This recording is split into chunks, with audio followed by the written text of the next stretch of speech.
मित्रों, गीता में किसको सन्यासी बोला गया और किसको योगी बोला गया और किसे ध्यान बोला गया, क्या करने योग्य है? इसके बारे में सुस्पष्ट मार्गदर्शन है।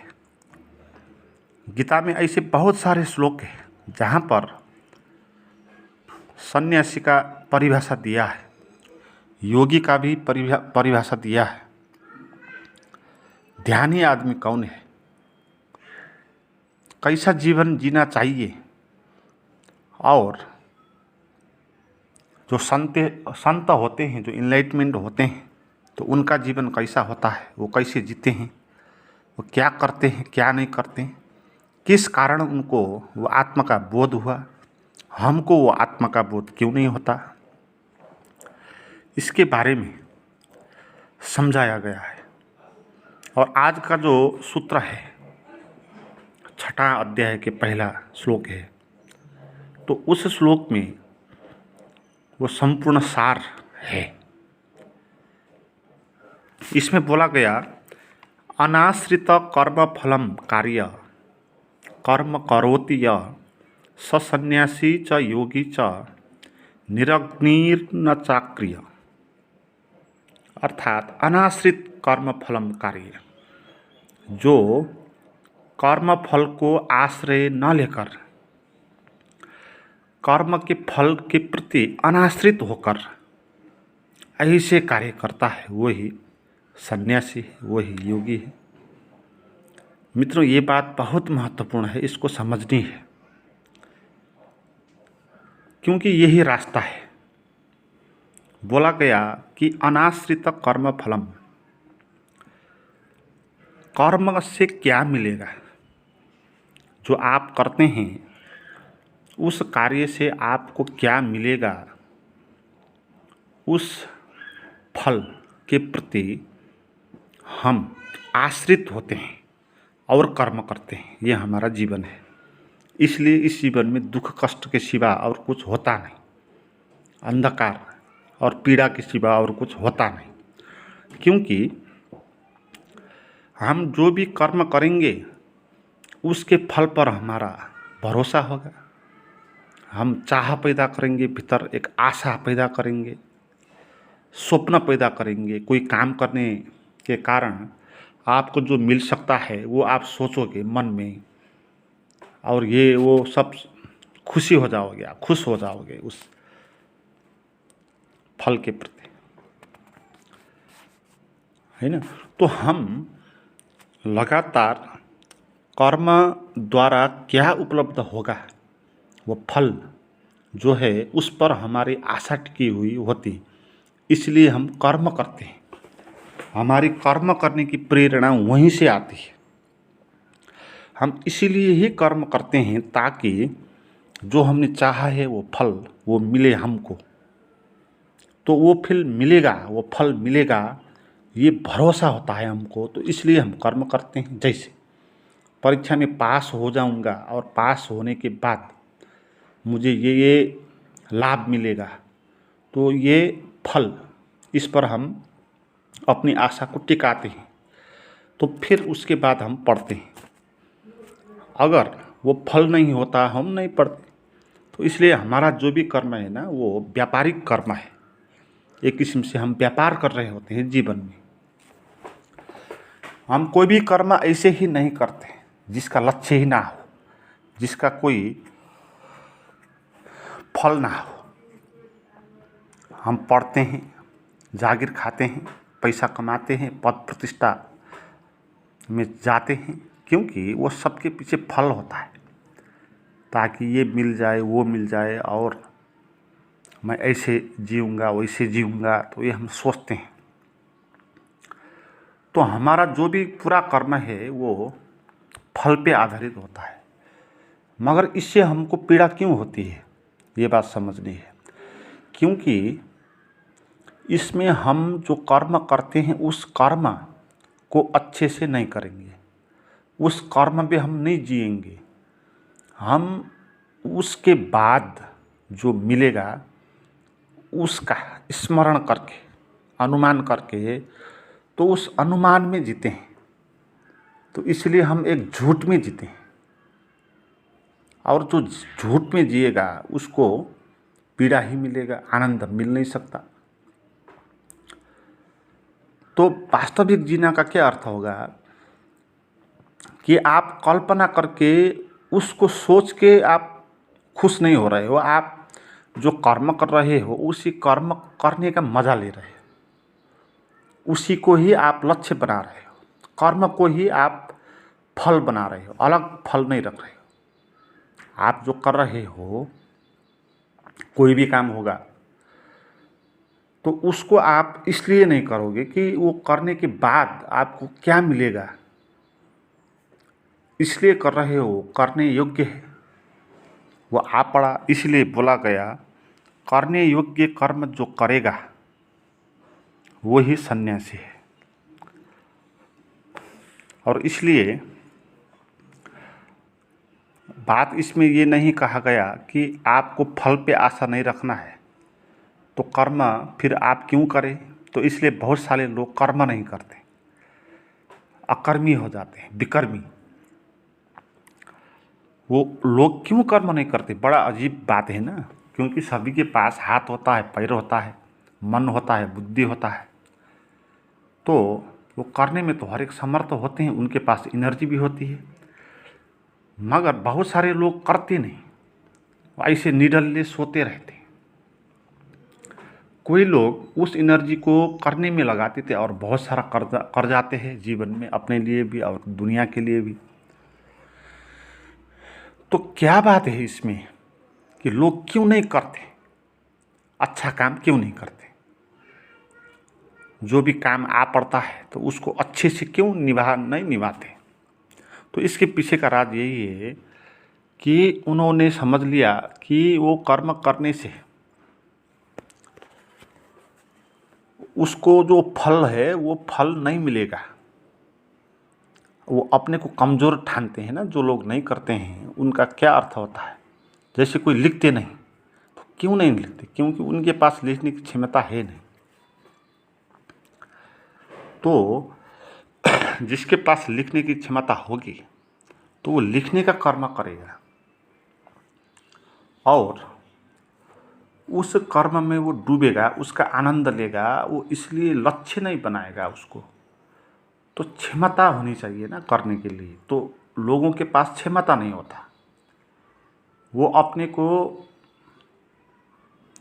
बड़ा नहीं सोच पाते, अपने को दिनहीन कमज़ोर सोचते हैं, और ये मैं कर नहीं सकूँगा, नहीं होगा, ये समझ के वो नहीं करते। जैसे लोग एग्ज़ाम में, जॉब की जो एग्ज़ाम होती है, बहुत सारे लोग वो नहीं देते। क्यों नहीं देते, क्योंकि उनको खुद पर भरोसा ही नहीं। वो ये समझते हैं कि मैं पास नहीं हो सकूँगा इस परीक्षा में।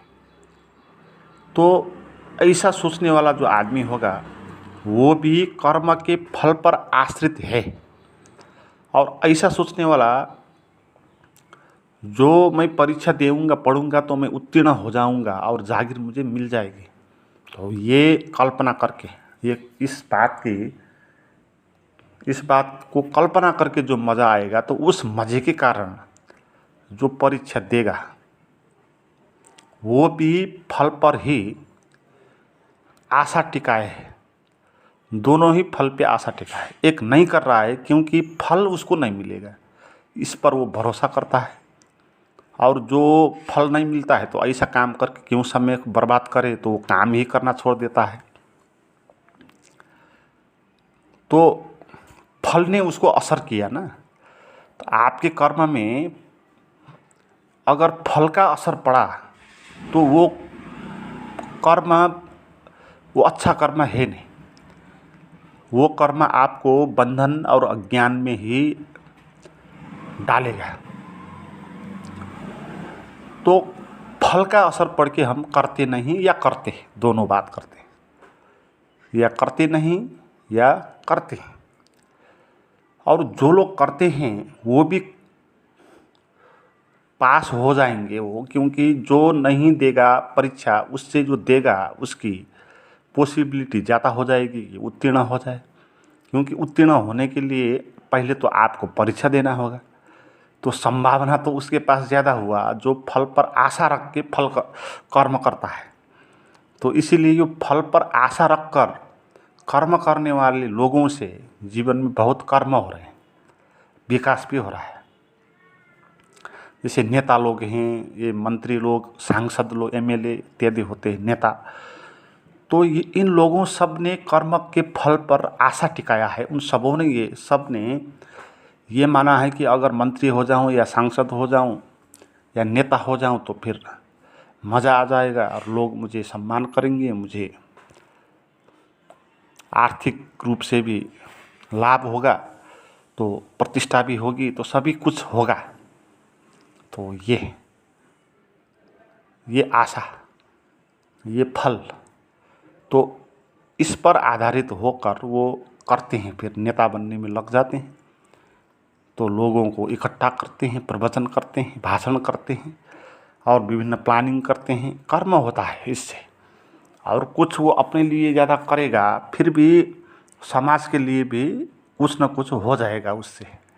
तो इसीलिए समाज चल रहा है। तो ये बात है कि जो कर्म के फल पे आश्रित होकर कर्म करेगा वो बुरा आदमी होगा, उसको ज्ञान का अनुभव नहीं होगा। तो इसका अर्थ ये हो गया कि ना करने वाले जो है वो भी ऐसे ही फल के असर के कारण नहीं करते हैं। तो इसलिए दोनों आदमी एक ही है। इसलिए बाद में बोला गया श्लोक में कि केवल क्रियाओं का त्याग करने वाला योगी नहीं है ना। इसको स्पष्ट कर दिया ना आपको, क्योंकि बात ये आ जाएगी अगर आप इसको गलत व्याख्या कर दो तो कर्म के फल पर आशा नहीं रखना है और कर्म करना है, तो फिर कर्म करे ही क्यों, क्योंकि कुछ फल मिलेगा नहीं आपको, है। तो आप ना करने में लग जाएंगे। तो इसलिए ना करना भी अच्छा नहीं है, करना तो है ना। तो इसलिए बोला गया क्रियाओं का त्याग करने वाला योगी नहीं है। तो इसलिए ये त्याग का धारणा जो है ना हमारे सोसाइटी में बहुत सालों से ये संस्कृति में घुस गया कि त्याग अच्छा है, तो इसलिए त्याग करने लगे। क्योंकि गीता में भी बोला गया कि कर्म त्याग देना चाहिए, उसके फल का त्याग कर देना चाहिए। और फल का त्याग यानी कर्म का त्याग, हमने ऐसी व्याख्या कर ली। कर्म फल का त्याग बोला गया, हमने मान लिया कि कर्म का ही त्याग, क्योंकि कर्म का फल और कर्म दोनों को हम एक ही तरह लेते हैं। फल की आशा जो है उसी के कारण हम कर्म करते हैं। इसलिए बहुत सारे लोग इस बात को अपने जीवन में अप्लाई करने के लिए और खुद भी ऐसा कृष्ण जैसा बनने के लिए इस कृत्य में पड़ जाते हैं कि कर्म को ही त्याग देते हैं। तो त्याग हमारे दुनिया में महत्व का विषय हो गया ऐसे लोगों के कारण। इसलिए लोग घर त्यागेंगे और सन्यासी होकर जंगल में बैठ जाएंगे कि अकेले कहीं पर आश्रम खड़ा कर देंगे और क्रियाएं सब त्याग देंगे, है ना। कुछ काम नहीं करेंगे, ऐसे ही बैठेंगे निढल्ले और गांजा भांग इत्यादि पी लेंगे तो मस्त होकर रहेंगे, हैं। तो इस तरह के लोग, इनको सम्मान भी ज़्यादा मिलने लगा, क्योंकि लोग सब ने इसका गलत व्याख्या किया है। तो ना करना अच्छा हो गया उनके लिए। मगर बात इसमें यह है कि आपको कर्म का फल में आश्रित नहीं होना है। इसका अर्थ ये नहीं कि आपको कर्म ही छोड़ देना है। कर्म तो करने वाला, जो करने योग्य कर्म है वो तो करना होगा ही। वो करना का क्या अर्थ होगा कि जो आपके लिए करने योग्य है वो आपको करना है। जैसे आपके पास अभाव है, गरीबी है, तो आपको पैसा कमाना चाहिए, ये आपको करने योग्य कर्म है ना। आपको जो कुछ चाहिए तो उसको पाने के लिए कर्म तो करना है, मगर आशा नहीं रखनी है, कर्म करना है। आपको समाज में श्रेष्ठ बनने के लिए खुद को भी श्रेष्ठ बनाने के लिए और सुंदर कोई कृत्य आपको करके दिखाना है ना। तो कर्म ऐसे जो करने योग्य है वो करना है, भाग के नहीं जाना है वहाँ से। मगर वो कर्म करना कैसे है, इसमें बोला गया कि इसकी फल की आशा नहीं रखनी है ना। ये मिलेगा ये सोच के नहीं करना है कि वो करने योग्य है इसलिए करना है। ये बात आप समझ लें। एक कर्म ऐसा होगा कि ये मिलेगा इसीलिए ये करना है, एक कर्म ये होगा कि वो कर्म करना है क्योंकि वो करने योग्य है। अब कुछ मिले ना मिले ये तो हमारे बस की बात नहीं है ना। हमारे बस की बात तो क्या है कि हम कर्म कर सकते हैं। इसलिए गीता का जो सर्वाधिक महत्वपूर्ण श्लोक है, कर्मण्येवाधिकारस्ते मा फलेषु कदाचन माँ कर्म फल हेतुर्भु माते संगोत्स्व कर्मणि, तो ये सूत्र इसी का व्याख्या है। इससे भी अच्छे तरीके से उसमें बोला गया। उसमें बोला गया कि कर्म में तेरा अधिकार है मगर फल में तेरा अधिकार नहीं है। तो इसलिए तू फल को बीच पे मत ला, वो कर्म तू कर, कर्म ना करने में मत लग जा। कर्म तू कर मगर इसलिए कर कि वो करने योग्य है, इसलिए नहीं कि वो कर्म करके आपको क्या मिलेगा इसलिए, है ना। ऐसा कर्म बहुत सारे होते हैं ना। जैसे हम ऐसे कर्म भी कभी कर जाते हैं जैसे उसका कोई लक्ष्य नहीं होता और फल नहीं होते। जैसे हम रास्ते पे चले जाते हैं, हमको कुछ गरीब आदमी दिखाई पड़ गया तो उसको पैसे की ज़रूरत है, वो भीख मांग रहा है और हमने उसको दे दिया, तो ऐसे ही दे दिया। मगर इसके पीछे अगर फल बनाया है आपने, जैसे कि उसको देने के कारण आप दानी हो जाओगे और दान एक अच्छा कर्म है, तो आपको स्वर्ग में लाभ मिलेगा इत्यादि, ये सोच के आप उसको दे रहे हो तो फिर आप फल में आश्रित कर्म कर रहे हो। तो इसलिए ये कर्म भी अच्छा नहीं हुआ।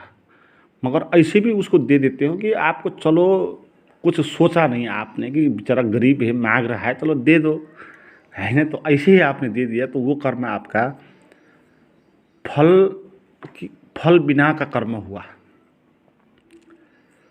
तो ऐसे कर्म हम करते हैं। जैसे सुबह हम कहीं घूमने चले जाते हैं, मॉर्निंग वॉक में जाते हैं या किसी टूरिस्ट एरिया में हम घूमने जाते हैं, तो वहाँ और कोई उद्देश्य फल नहीं होता। जैसे हम घूमने चले गए तो पीछे कोई कारण नहीं है, केवल टाइम पास करना है, मनोरंजन करना है, इसीलिए आप घूमने गए हो। तो आपने ऐसा कर्म कर लिया जिसका फल है नहीं, उस पर आश्रित होकर आप नहीं कर रहे हैं, है ना। मगर फिर भी इसमें थोड़ा सा फल तो आ ही जाएगा कि आप इसीलिए घूमने जा रहे हो कि ताकि आप मस्त हो जाएं। तो मस्त होना ये हो गया उसका फल। मगर वो सबसे कम वजन का फल है, तो उस फल के कारण आपको ज़्यादा आनंद मिलता है। इसलिए आप जब टूर में घूमने के लिए जाते हैं उसी जगह पर, तो आपको और आनंद आता है। और कोई काम से उस जगह पर जाते हैं तो आपको उतना मज़ा नहीं आता है। जैसे आपको उस जगह पर इस कंपनी ने पठा दिया कि कुछ काम करवाने के लिए, तो आप गए उधर, तो आपको वो जगह उतना सुंदर नहीं दिखेगा। जब आप घूमने के लिए वहाँ पर गए थे उतना मज़ा आपको वहाँ से नहीं आएगा। तो ये बात स्पष्ट है कि फल की आशा रख कर करना और फल की आशा ना रख कर करने में कितने फ़र्क है। जो फल की आशा रख कर कर्म होता है उसमें आनंद कभी नहीं होता है, आशाएं होती है ना। तो कर्म तो हो रहा होता है मगर कर्म का आनंद उसको वर्तमान में वो जीने के लिए सक्षम नहीं होता है, क्योंकि उसको भविष्य के बारे में सोचनी पड़ती है। और फल यानी भविष्य बाद में मिलेगा ना, फल तो अभी तो मिला नहीं है, तो वो पाने के लिए आप कर रहे हैं, तो उसमें आप आनंद नहीं ले सकोगे। और कदम कदाचित आपको वो फल मिल भी गया 2-4 बरस के मेहनत के बाद, तो वो फल मिलने के बाद भी फिर आप आनंदित नहीं हो पाएंगे, क्योंकि उसके बाद आप और कोई फल, बड़ा फल सोच लेंगे, उससे बड़ा होने के लिए, उससे श्रेष्ठ होने के लिए, उससे ज़्यादा कमाने के लिए। तो अंतहीन होगा, तो आप कभी खुश नहीं हो पाएंगे। आप जीवन में संघर्ष करेंगे, आगे बढ़ेंगे, बहुत काम आप करेंगे, मगर आप एक मशीन की तरह करेंगे।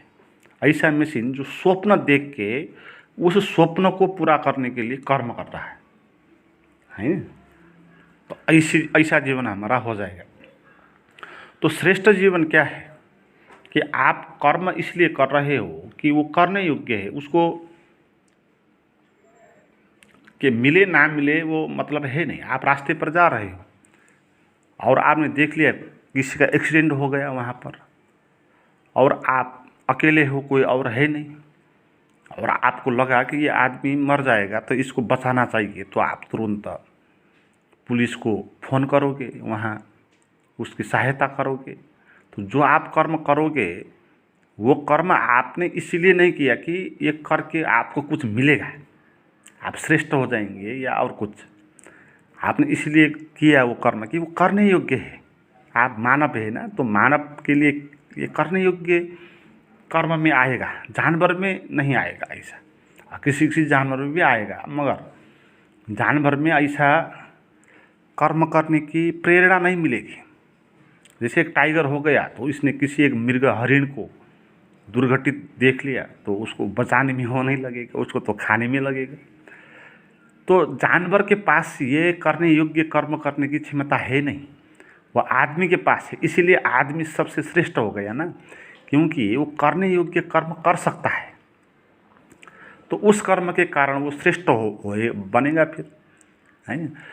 तो इस तरह जीवन को, पूरे जीवन को फैला देना है कि फल के बिना कर्म करना है, क्योंकि करने योग्य है। तो जो आदमी दुर्घटित आदमी को बचाने के लिए सहयोग कर रहा है, तो उसको ये करके कुछ मिले ना मिले, तो इसलिए वो नहीं कर रहा है। अगर नहीं मिलता तो वो नहीं करता, ऐसा है नहीं। उसको मतलब ही नहीं है, मिले ना मिले, ये कर्म करने योग्य है। चाहे ये कर्म करके पास हूँ या फेल हूँ, वो दूसरी बात है, वो फल है ना, वो उसको बीच में क्यों लाना। वो कर्म करने योग्य है। जैसे आप बेरोजगार हो और शिक्षित हो, और आपको पैसे का भी अभाव है और काम का भी अभाव है, समाज में भी आप बिना काम बैठोगे तो आपकी इज्जत नहीं होगा। तो पैसा भी कमाना है और समाज में प्रतिष्ठा भी बचानी है, इसलिए कोई एक अच्छी सी नौकरी तो कर लेना, वो करने योग्य कर्म है ना, वो करने योग्य। तो आप उस नौकरी को पाने के लिए उसकी जो प्रक्रिया होगी, एग्ज़ाम देना होगा, सिलेबस होगा, तो उसको आप पढ़ने लग जाते हैं ताकि आप उस जब को पालें। तो आप इसीलिए नहीं पढ़ रहे हैं कि ये होकर मुझे ये मिलेगा और मज़ा आ जाएगा, ये सोच के आप इस तरह भी इसको ले सकते हैं कि ये करने योग्य है ना। इससे पास होऊंगा या फेल हूँ वो दूसरी बात है। पास भी तभी होऊंगा ना जब देऊंगा, नहीं दूंगा तो फिर पास होने का संभावना ही नहीं बचेगा। और फेल भी हो जाऊंगा तो 2, 3, 4 बार और जितनी बार भी मैं दे सकता हूँ। और फिर हर एक परीक्षा में एक संभावना है पास होने की, है ना। तो इस साल नहीं होगा तो फिर आगे साल होगा। तो इसलिए उसका जो कंटेंट है, उसका सिलेबस जो है, उसको मैंने समझना है, उसके प्रति सक्षम होना है, उसको जानना है। तो ऐसे आप पढ़ोगे, और पढ़ते वक्त भी जब किताब के अक्षर पे आपकी आँख होगा तो मन में वो जब का चित्र नहीं आएगा कि आपने जब पा लिया और आप किसी एक ऑफिस में एक कुर्सी पर विराजमान हो गए। तो इस चित्र सोच के इसमें खोना नहीं है। जब आप पढ़ रहे हैं तो उस शब्द में क्या मीनिंग है, वह शब्द और वाक्य जो होते हैं वो किसके बारे में बता रहे हैं और उसका क्या विशेषता है, तो वो रोचक इंटरेस्टिंग ढंग से उसको जानने के लिए आपको पढ़ना है, पास होने के लिए नहीं, जानने के लिए। तो ऐसे आप कर्म करोगे तो फिर ये कर्म हो जाएगा, आपका श्रेष्ठ कर्म हो जाएगा। तो इससे आप 100% परीक्षा में उत्तीर्ण भी हो जाएंगे, क्योंकि जो आदमी फल की आशा दिमाग में रखकर वो पढ़ेगा वो पूरा पढ़ नहीं पाएगा, क्योंकि उसका आधा अधूरा काम होगा। वो जब पढ़ रहा होता है तो आधी एनर्जी उसकी वो सोचने में चली जाएगी, वो भविष्य के जो दृश्य है उसको कल्पना वो निर्माण करने में जाएगी। तो वो कुछ देर बाद पढ़ेगा, फिर रख देगा, फिर वो सोचने लगेगा कि पास होकर मैं ऐसा ऐसा ऐसा ऐसा हो जाऊंगा। तो फिर दिमाग में आएगा कि हाँ तो इसके लिए पढ़ना चाहिए, तो फिर वापस आएगा और पढ़ेगा, है। तो प्रेरणा भी नहीं आएगी उसको पढ़ने में, दिन भर वा जब समय मिले तो कष्ट होगा पढ़ने में भी। तो जो लोग फल के आशा करके कर्म करते हैं ना, उसको कर्म करने में कष्ट होता है, क्योंकि कर्मों को ज़बरदस्ती करते हैं ना, तो इसलिए करते हैं कि वो मिलना है। खेल की तरह वो कर नहीं पाते, उसमें डूब के वो कर नहीं पाते, उस पे ही मजा लेने के कारण वो करने योग्य कर्म है, इसलिए करना है तो इसलिए कर नहीं पाते।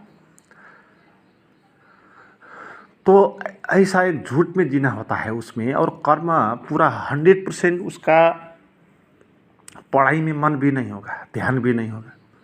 और जो आदमी ऐसे पढ़ेगा, कर्म फल के आशा बीच में ना ला करके पढ़ना योग्य है तो पढ़ना चाहिए, और उसमें क्या बोला गया तो उसका मीनिंग क्या है वो समझना है, तो इसलिए जो पढ़ेगा तो उसके पास 100% एनर्जी वो कर्म करने में लगेगी, और उससे वो ज़्यादा समझ पाएगा उन बातों को, तो अच्छे से वो लिख पाएगा, उससे ज़्यादा जो फल रखता है। तो ऐसे उसको जागीर जो चाहता है जीवन में वो भी पूरा हो जाता है वो कर्म करके। मगर उसका सूत्र ये है कि ऐसे करना है। मित्रों, इस तरह के जीवन में समझ बढ़ानी है अपने भीतर, तब जीवन जीने की मज़ा आएगा। तो वो समझ बढ़ाने के लिए कुछ गाइडेड मेडिटेशन करना चाहते हैं आप मेरे पास, तो उसके लिए आप मुझे बात करें, उसका नंबर डिस्क्रिप्शन में दिया हुआ है।